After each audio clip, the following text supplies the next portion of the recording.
પ્રાર્થના સંદેશ ન્યૂઝમાં આપનું સ્વાગત છે। અમદાવાદના રામોલમાં 20,000થી વધુ દારૂની બોટલોનો નાશ કરાયો।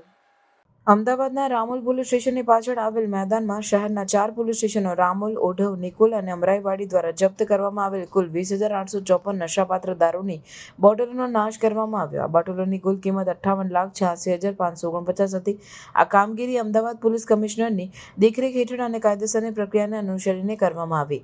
ગુજરાત રાજ્યમાં દારૂબંધી કાયદાને કડકાઈથી અમલમાં મૂકવા માટે પોલીસ વિભાગ દ્વારા આવા પગલાં લેવામાં આવી રહ્યા છે। આ અગાઉ પણ અમદાવાદ ગ્રામ્ય પોલીસ દ્વારા 38,351 બોટલોનો નાશ કરવામાં આવ્યો હતો, જેની કિંમત 1.63 કરોડ હતી। આ પ્રકારની કામગીરીથી દારૂબંધી કાયદાનો અમલ સુનિશ્ચિત થાય છે અને દારૂના ગેરકાયદેસર વેપાર પર અંકુશ આવે છે। આ નાશની પ્રક્રિયા દરમિયાન અધિકારીઓએ જણાવ્યું હતું કે દારૂબંધી કાયદાના અમલ માટે પોલીસ વિભાગ સતત પ્રયાસશીલ છે। દર વર્ષે રાજ્યમાં લાખો બોટલો જપ્ત કરવામાં આવે છે અને આ પ્રકારની કાર્યવાહીથી દારૂના ગેરકાયદેસર પ્રવાહને રોકવામાં મદદ મળે છે। આ કામગીરીથી નાગરિકોમાં દારૂબંધી કાયદા પ્રત્યે જાગૃતિ વધે છે અને દારૂના ગેરકાયદેસર વેપાર સામે સક્રિય પગલાં લેવામાં મદદ મળે છે।